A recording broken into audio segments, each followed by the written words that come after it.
I've been spinning up this BFL silk and milk fiber, and so far it's been really fun. It's hard because I feel like every time I switch fibers or do something different at all, I do take a couple steps back. But one of the things that I'm learning through this process is to set more realistic goals for myself, because I spun the whole first bobbin of this, because I'm doing it 2-ply, so I split it down the middle lengthwise, and now I'm just off and away on the second bobbin. But I spun the entire first bobbin in like practically one sitting, and I was doing that late at night. Like, I don't think I started until I think I started it like after dinner. And yeah, it was just too much, because I still get really excited about sitting, and then I start treadling faster, and then I try to like keep up with my drafting, and then I'm like, why is this getting so out of control? Or I start to get tired and not paying as much attention to what's happening with my spin. And so then I'm like, it just gets away from me. And so I have at the end a bunch of underspun parts and a bunch of overspun parts, even though overall I've been growing a lot. And like, respect to myself, this is a new fiber for me. Like, yes, it's BFL, but like the silk and milk fiber content, I feel like is just different enough to like, introduce new challenges to my spin and all of that, all that jazz. So trying to be, gentle with myself. I'm still learning, but also still trying to grow and be good at it. I've also, in addition to not trying to do it all in one sitting, have made a concerted effort to break this second part up into multiple pieces, and then just spin that, and then take a break when I'm done with that and do something else for a minute, and then come back to it. And so far, I think that has helped. It's just helped me say, okay, I need to really lock in on this section of it. And then I can spend all my attention, energy on that. And then when I'm done, I can be like, okay, great, I'm going to go watch YouTube for a little bit, zone out, do something else, whatever else I'm doing, and then come back to it. And that's been helpful. Ha ha ha, victory.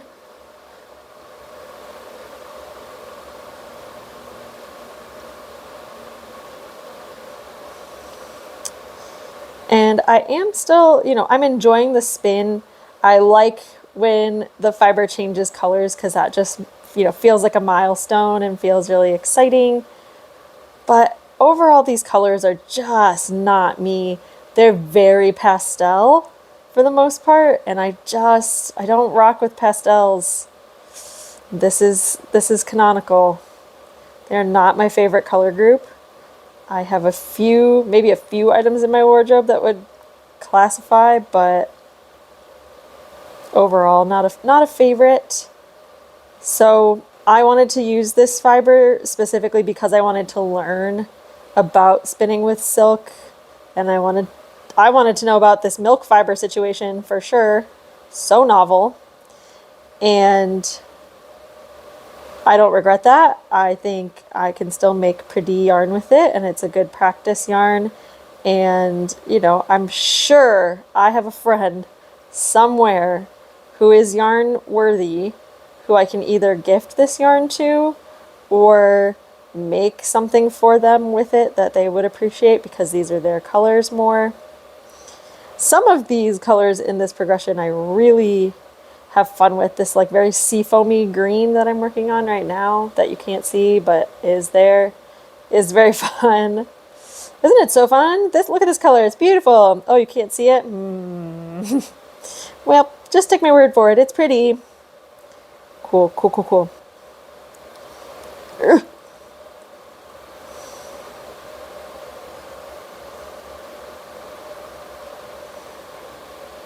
Something else I was thinking about was me as a cat parent.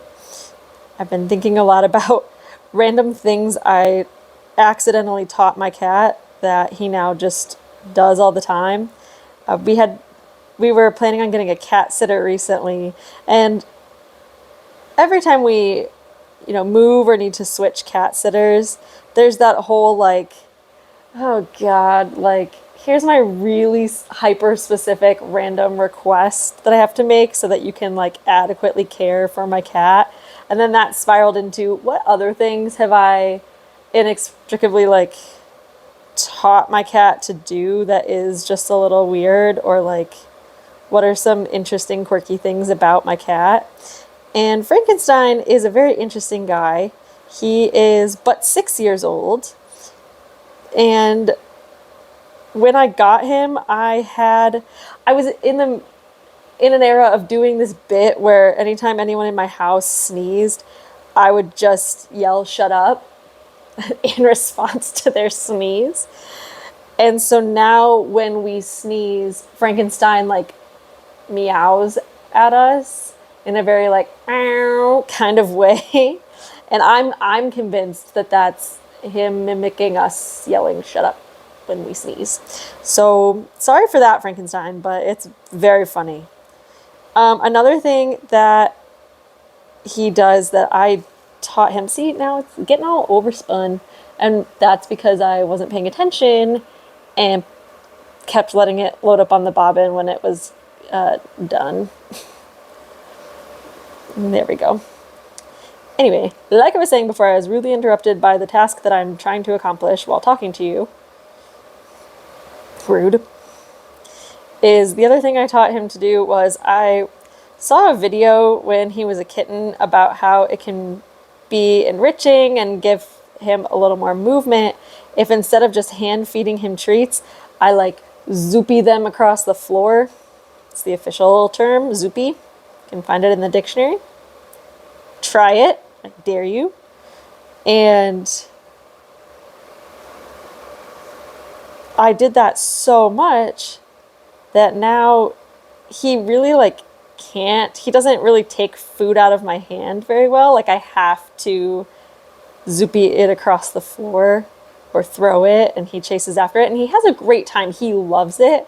But when people come over and just want to like hand feed him a treat to show him that they're safe and that they love him, it's like, well, I sort of broke him. So he doesn't do that like a normal cat. Another thing that is not normal about him that I love is that he really, really likes strawberries and strawberry flavored things, but he doesn't want to eat the strawberries. He just wants to lick the tops after I eat them. And it's very cute. And it also translates to Twizzlers, which are strawberry flavored. He will like, when I'm eating Twizzlers, he will like growl or yowl at me to like get my attention because he wants me to let him chew on a Twizzler. And most of the time he doesn't break off any pieces. Sometimes he'll accidentally break off a piece, so I do watch him while he eats it, chews on it. But he's just a little special. He also really loves leafy greens, so if I'm cutting up Brussels sprouts, he'll be like right up in it and wanting to lick some of the leaves. He loves salad. He loves, like one time we were having taco night, and I remember this because I put a poll on Instagram to just kind of make fun of him because I love him so much. But it was like, we're having taco night. Like, what do you think is Frankenstein's favorite part of a taco? And I literally said tortilla, aka bread, like ground beef, cheese, lettuce. And of all of those things that are not lettuce, I would consider fairly normal for a cat to be interested in. I don't know, and just in my past experience with animals growing up, which I had a dog growing up, and, you know, Jack, our old boy, also really likes bread, meat, cheese. Very traditional cat. But for Frankenstein, it is the lettuce. Like, he got into our taco stuff accidentally because I left it on the counter, and he left the meat alone, the cheese alone, the tortilla alone, and I found him chewing on the lettuce. Like, I don't know. He's a special guy. But honestly, sound off in the comments. I think it's so interesting, like the random habits that cats pick up either from us or just because they of their quirky little selves. What weird things did you accidentally teach your animal? I really want to know. It'd be very fun for me to read your little stories.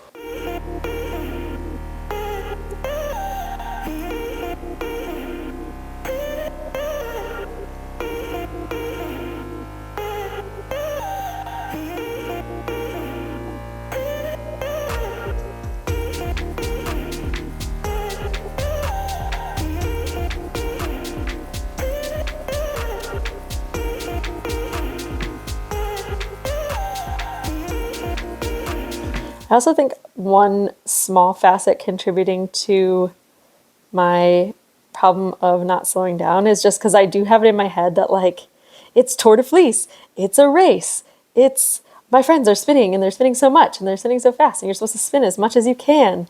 And so I need to go. And that is not what that means at all.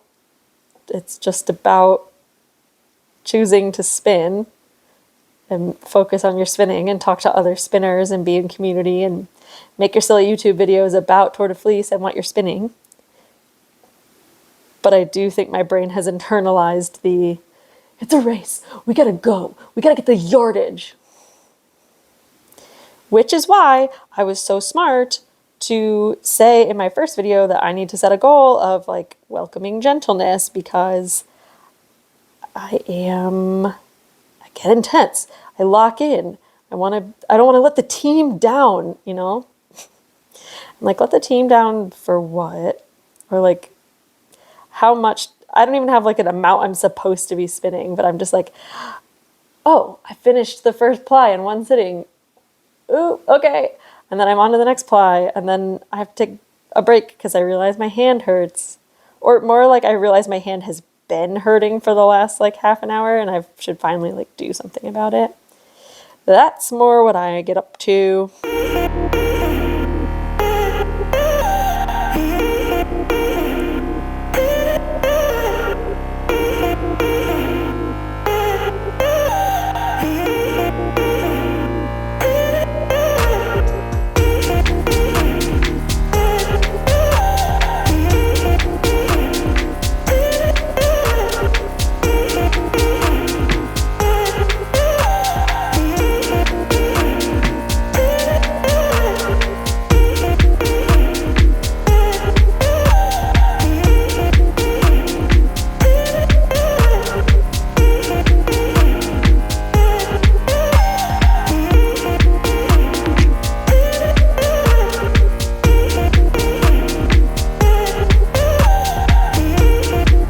We are making progress, gang.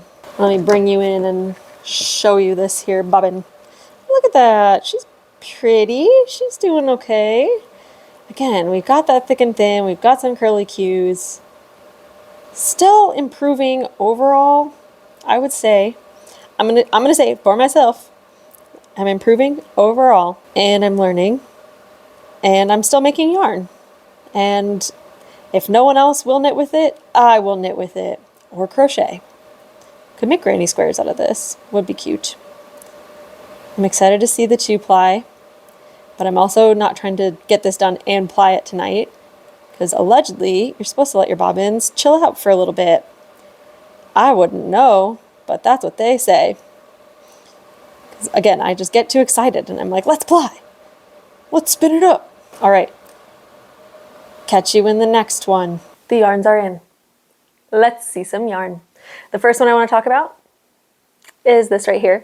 This was that gray bat dyed with logwood that my Tour de Fleece Secret Santa got me, and I 2-plied this into a cute little guy. And it has some inconsistencies in it. Overall, we're trending towards more consistent overall, and that is fantastic. But the thing about this one is that I decided to experiment using a faster whirl on this because I was spinning it on my biggest whirl and I just didn't feel like it was getting enough twist, probably because it is merino, which has, like, a shorter staple length. Look, if you're listening to this and it sounds legit to you, great. I have convinced you. It just like felt right. It wasn't really like a scientific or super measured technical decision. It was just, I didn't like the way that the single looked on the largest whirl, but because I was then increasing the speed and the amount of twist that was coming into my yarn, I kind of, again, had to take that step back and say, okay, great. Now we have to relearn how to do this and relearn our pace and our drafting speed and all of that. But I'm really happy with how this turned out. It's a very good little friend. And I really like, something I really like about it is how blue-gray it is. I think that that's really neat. I don't know, I really like this shade of gray. Speaking of shades of gray, I also have this teeny tiny, like I'm gonna beauty influencer it because this is so tiny. This is a little bit of Corriedale, which is part of my Secret Santa's first ever braid. And I spun it up, and my goal with this one was to play around with how thin can I spin yarn that has integrity enough to stay together when I'm like plying it and working with it.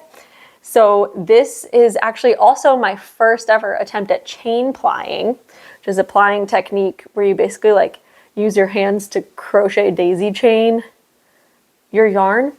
And this ended up being a DK weight on 3 ply, which means that like one of the 3 plies is a third of DK weight, which I think is probably lace weight. Look how tiny it is. I've done something. I spun up that BFL silk and milk fiber, and I'm just so pleased with the results. And it was kind of a journey, so let me walk you through what I did. So I was originally planning on spinning it just as a 2-ply like gradient, and I was hoping that because I split the braid down the middle lengthwise, that just by virtue of spinning it top to bottom for both plies, I would somehow end up with an aligned color pattern going all the way down so that it would, like the colors would match up with each other and it would be smooth sailing. What I learned is that I am not a consistent enough spinner to make that happen, but also like that's just not what happens typically with 2-plies. Like I've seen other people do 2-ply gradients that also do not match up like that. It is more of a marled effect of like mixing 2 different colors together over and over again. So I learned a lot, but this is the yarn that we ended up with from that original fiber. And it is like very fun. I will say that it is very fun. I just feel like it is too pastel for me. It's not really my colors at all. Some of them in here are like this like grello color right here. I don't know how well you can see that, but just trust me, it's grello. Feels really good. And like the spin was really fun on this because this fiber was so soft. So like as I was drafting over and over and over again, it was like very pleasant to spin it like this. I spun all this up and then I was starting to get disappointed in it because I really wanted the effect of when those 2 of the same colors like double up on themselves to like make it more vibrant, because I like more vibrant colors than like the pastel-y colors. So like some of the things happening right here, I'm like, yes. But then overall, I just feel like it does just scream like pastel unicorn, which is not bad. It's very fun. It's just not my color story. I definitely still need ideas on what to do with this because it has like that silk content and it's, yeah, I need ideas on this. And then I ran out of one of the singles when I was plying. So I decided to stop there, and I could have like kept going and then 2-plied it back on itself and like joined them all together, and that would have been fine. But what I decided to do instead is I wanted to chain ply it because that is the way to keep like colors together. So then we have this little guy with the leftovers. And I like this better personally. Like it's less chaotic, which is sad, but I like how much more vibrant the colors get when they're matched with themselves versus some other color. Because there was a lot of like white and light colors in the fiber. So like as you're spinning the dyed parts, like there were just a lot of parts that were really, really light or white, and that, you know, made the colors more pastel, lighter, whatever. But when you double them back on themselves, actually triple them back on themselves because it's a 3-ply, you get these fun colors, and that was just, for me, a win. And then we have this one. I didn't even show you all this braid at the end of the week 1, so I'll put a picture so that you can see what the braid originally looked like as I'm showing you the yarn. This is a braid of, is it pronounced cheviot? Cheviot? Cheviot? I've literally heard it pronounced multiple ways. But that sheep, this is a braid of that sheep that I picked up in my travels. I always hold it too high. And it's a starry night colorway, and it does beautifully fade from dark blue, black to light blue to this yellow. And there's some patches where, because the blue and the yellow are touching, you get a little bit of green, but I think that just helps to kind of ease that transition. This is a bulky weight yarn because I chain plied it to keep the colors together, and I'm really pleased with it overall. I was hoping to get something thinner, but then as I was spinning it, immediately I was like, it doesn't want to do that. It wants to be a bulky weight yarn. And so here we are with a bulky weight yarn, but it's fine because I have enough yardage to make mittens. And so I'm going to turn these into a pair of mittens one day. That is the plan, after wet setting and, you know, giving it some time. I'm not ready to make mittens yet. Doesn't feel like it's the time, but that's what it's going to be when they're ready. And I think it's super cute, and I'm really proud of this one, and I think it looks dope. And this is the biggest one I've spun because this is actually like the whole braid, the whole 4-ounce braid is in this one skein, versus the last one was also 4 ounces of fiber, but it was then split into 2 smaller. It's going to make a dope ass pair of mittens, and I'm not mad about that at all. And then I managed to sneak in the rest of that like mystery purple. I spun that up last night, got it on the bobbin, haven't plied it yet, but even that, okay, so like, you know, there was a bobbin from the first week of the purple. This is the second week of the purple, and the spin is way more consistent. So these are my spins from this week. Oh, I'm just so pleased with them. Look at, I'm having a great time. It's just been really fun to just like look at the things that I've created. Let's talk data.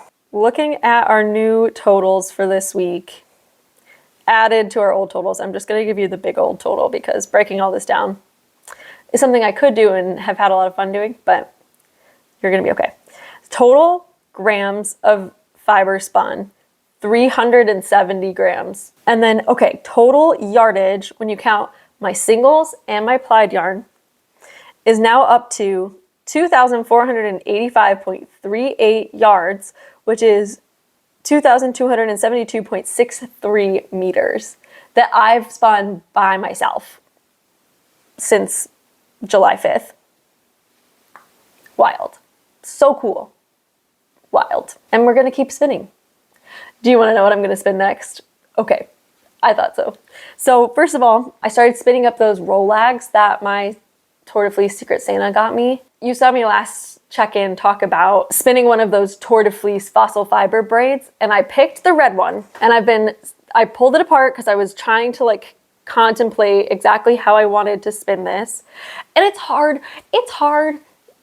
building kind of my imagination toolbox for kind of understanding what is possible, what is not just allowed, because the truth is you can do anything. Like if it feels fun to you, if it feels like it would be cool to you, or you don't know what's going to happen and you want to know, you can do anything. And that is so cool and so fun. But also, as someone who is brand new, like I do need a little bit of structure just to kind of understand, okay, I need more of like a menu. And so I've been exploring and researching, and something I came across was somebody splitting up their braid into different colors and then spinning a set of minis with them. And as we know, I love a mini. I love a mini so much. So much. It's so good. And I thought, I was looking at it and and you can see I've like tied off some knots, and I'll go through that. There's big sections where the fiber is like just one kind of consistent color section. And so, does this look like intestines? Let me know in the comments. Does this look like intestines? It's a beautiful braid. Again, this is Polwarth from Fossil Fibers, who I am obsessed with. The colorway is called Dusk Watcher, which is a really cool name. Oh, the Dusk Watcher sounds so powerful. But right, like, okay, so you've got this really solid, like, I mean, pretty tonal red section, right? We could split that. The knot is approximate, and I haven't weighed the different sections yet, obviously still in one braid, to know, you know, is one of my minis going to be significantly larger than the other? How can we fix that? But then this section is kind of, you know, the pinky red. So it's going to be a bit more variegated, a bit more speckled. Then it fades into this peachy orange pink. And I love this. It's getting twisted because I'm handling it too much. But right, like, do you see the potential here? I think this section is too big. I'm seeing that now. But right, like, even if I chop it back a little bit, because this last section that's like really light pink still has some of that orange, it won't be like devastating to just boop, boop, boop. Make them a little more even just so that I have some consistency. But wouldn't this be cool as like a little set of minis? Plans are do this, finish those rolags, and see where that gets us. To the wheel!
Well, everyone, here we are. We made it to the end of Tour de Fleece.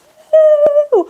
Woo! We very much hope you have enjoyed this production of Abby's first Tour de Fleece. We learned a lot. We've come such a long way from the start of July, and I couldn't have done it without my trusty spinning wheel here.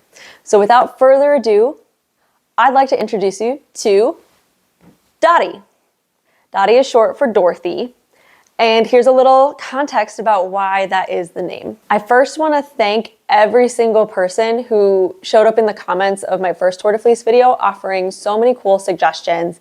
I got suggestions of sometimes people name it after the person who gave it to them. We got suggestions to give it a Dutch name because my Tour de Fleece was so heavily influenced by Dutch spinners. We got suggestions to draw inspiration from mythology. I got ideas left and right, and it was so, so cool. And I really appreciated all that input because I don't think I would have arrived at this name without those kinds of things floating around in my brain. Another piece of context that went into her name is I have a bathroom tile in my shower, and I'll put a picture here for you. And originally, I thought her name was Dorothy, short for Dottie. And I had even posted in the Discord about it a long time ago. And I was like, yeah, this is how I've been thinking about her. And honestly, I just haven't referred to her that much since then. And it just, I'm in charge of naming the inanimate objects in my house. So if I decide, no, she's really not a Dorothy, then that's true. And so I decided to kind of transfer that name from my shower tile to my lovely wheel here. One, I just like saying Dottie, like, oh yes, Dottie, we're doing it, things like that. I think it just feels right. It just feels good. But also Dorothy is a big source of Wizard of Oz reference for me, and that was one of my mom's favorite movies of all time. And so it's sort of like an homage to her, an homage to a very influential movie for me growing up because she loved it so much and it was so deeply associated with her. And of course, the little nod to queer history of Friends of Dorothy. So I think there are a lot of cool tie-ins to the name that just really, really resonated with me. And here we go. I'd like to introduce you to Dottie, my first wheel. Like I said, I truly hope that you have enjoyed coming along with me on this really dynamic month of spinning. It has been such a treat to be a part of it, and I think the only thing that there is left to say about it is, so anyway, thank you for coming to my craft land. You are invited back anytime. If you want to stick around, here's some opportunities to watch some more videos. I'm also about to show you some content of my birthday trip to the aquarium that I took earlier. And so if aquariums, fish, aquatic life, not your thing, now is your opportunity to scroll away before the content starts. And without further ado, I'll see you in the next one. Bye!